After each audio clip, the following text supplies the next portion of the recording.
Now, the costume designer, what I've chosen to do is really show the Lion King pieces all the way through here. Julie Taymor directed the Lion King on stage, and Julie Taymor also built all the costumes and puppet pieces that we see or that we saw in Lion King.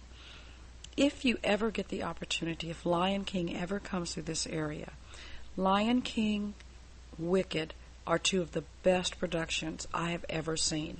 I've seen them in Dallas and I've seen them on Broadway. I would see them over and over and over again. They were well worth the money.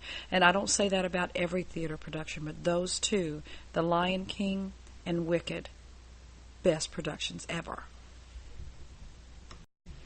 I think that Julie Taymor was a genius because if you look to your left and see the costumes, look at how she took humans and created them as animals.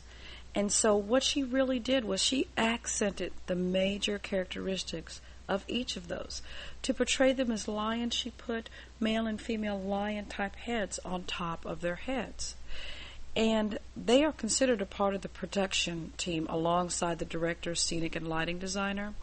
The costume designer also might collaborate with the hair and wig master, and that's on a professional side, but sometimes in regional theater and in educational theater, your costume designer might also be your makeup designer. And so those are the things those differences you look between professional and educational theater. Costume designers also seek to enhance the character's persona within the director's vision, and since Julie Taymor was the director and the costume designer, she had her vision all the way.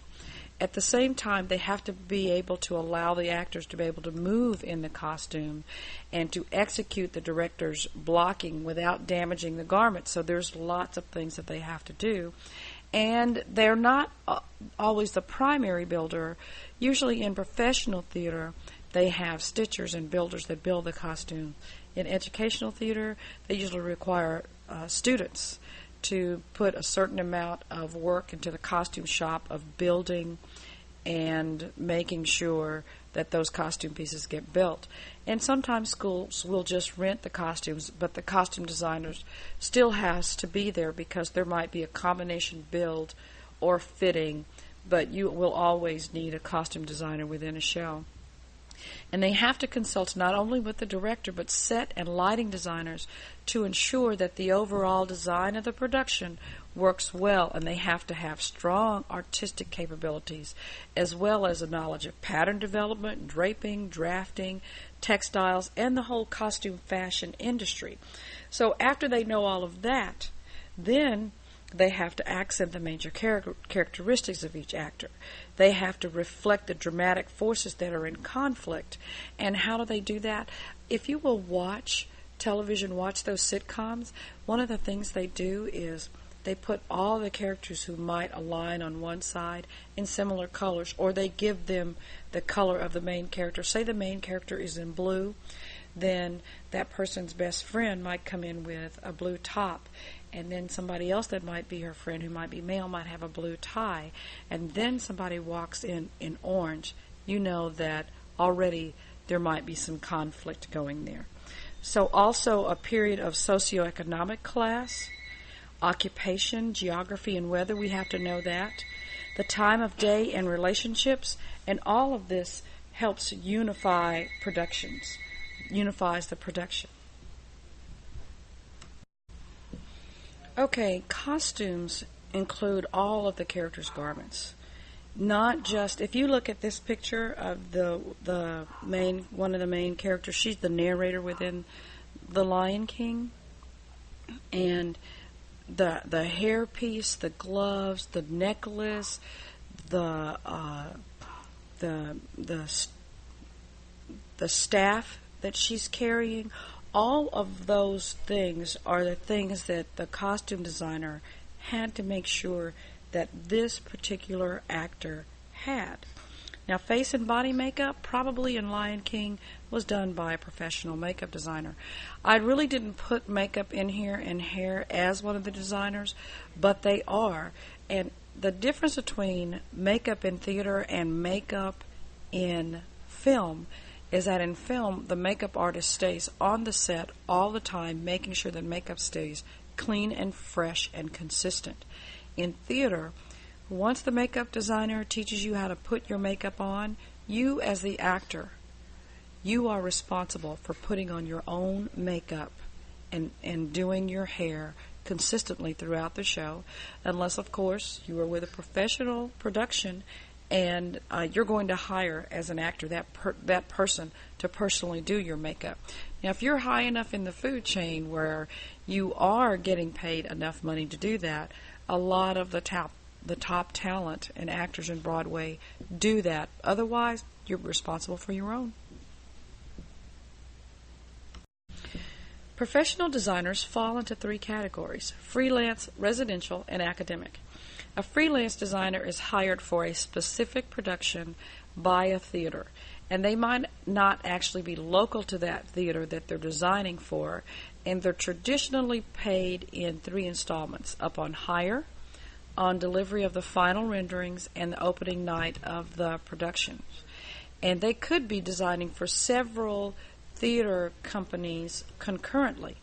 Now, a residential designer is hired by a specific theater dance company for an extended series of productions. That could be summer stock, and that's where you might have 3 or 4 productions running in the summer, or it could be for the entire year, or you could be limited to the amount of work that you do there. But a residential designer is consistently on location at the theater, and they are ready to do handwork or work with their collaborators, and they tend to be more established than strict freelancers. Not always the case.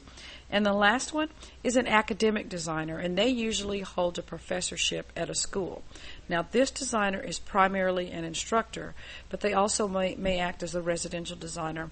The school that I graduated from, the costume designer had an MFA, was a professor, and he was, not only did he build the costumes, but he designed them, and then those of us that were students had to work in the shops. And usually in the past, professors of costume designers are frequently experienced professionals, and some of them have formal education and some of them don't. But in order to be a professor at a college and university, you have to have at least MFA or a Master of Arts in order to teach costuming.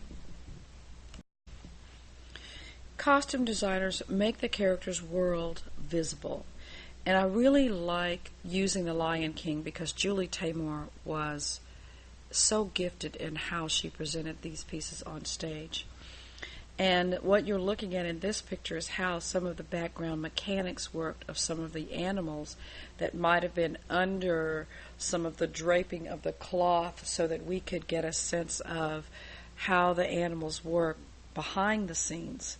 And so the costume designer also reinforces the director's concepts by using concrete visual elements to help bring that to the audience's enjoyment. The designers schedule measurements and fittings. They measure and fit the actors right off the bat for the first time, so particularly your protagonist and your antagonist actors, your lead actors. So, because usually those actors tend to have more costumes than, say, ensemble actors, unless ensemble actors are playing many parts. And look at the color that Julie Taymor has used in both of these.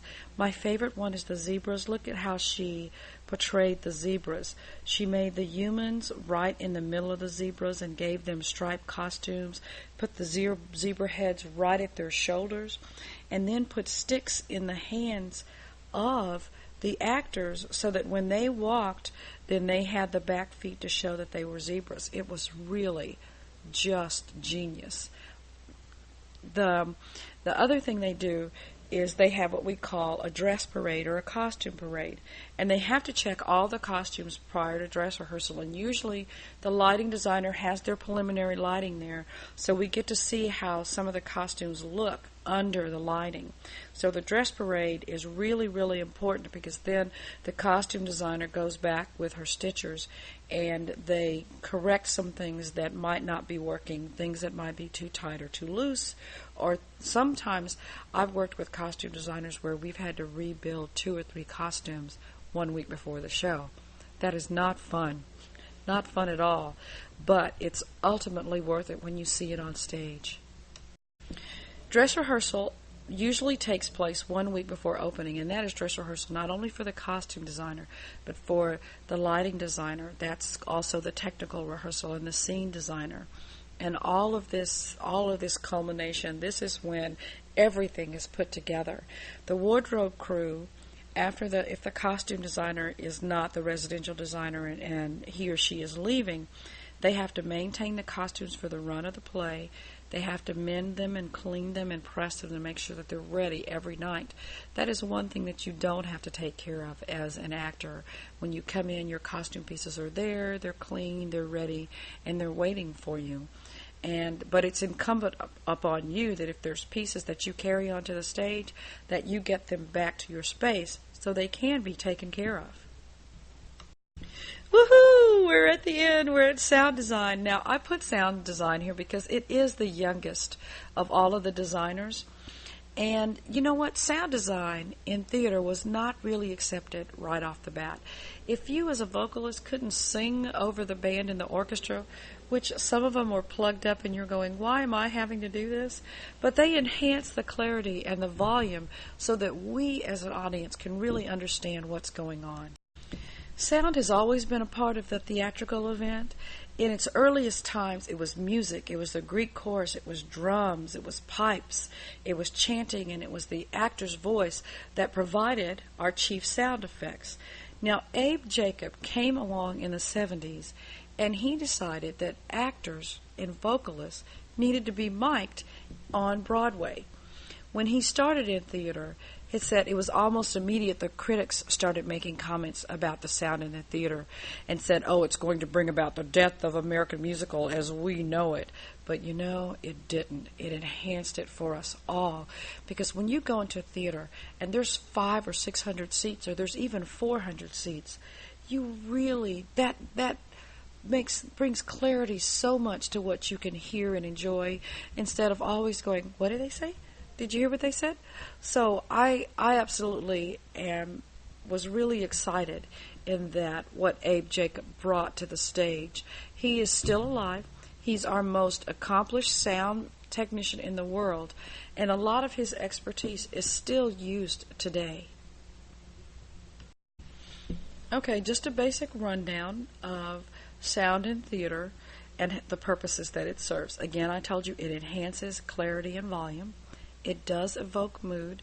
And when I say sound, it's not just that they put a mic on my body, but you know, when you're listening to a movie and the boy and the girl or the man and the woman are getting romantic, they kind of underline with the music, and that not only sets the mood for you, but because the actors don't hear that music. That music is not playing for the movie actors on stage, but the stage actors, that music is playing. It helps establish a period. Also, the sound effects come in even more plain and clear. It heightens our tension. You know, we don't have to see that car drive off. We can hear that car drive off. We can hear the door open. We can hear the knock. And all of those are set up sound effects put together by sound designers. It provides transitions for us. So as the lights go down low and we hear that door slam and the car start and we hear it drive off, that transitions us to somewhere else and also lets us know the mood of the play. Now in musicals, the sound is carefully crafted by the sound designer. And I say this because whoever's running the soundboard not only has to be aware of all of the sliders that have to come up for the vocalist, but they're also controlling some of the instrumental music that has to happen. So that is a huge job within a musical theater. But it is a fabulous enjoyment for us because it allows us to hear every nuance and voice that is coming through that theater. Woohoo! We're at the end. Okay, I know that this whole entire presentation beginning, know that there's a quiz on this, so make sure that you get all your notes and all your pieces all together.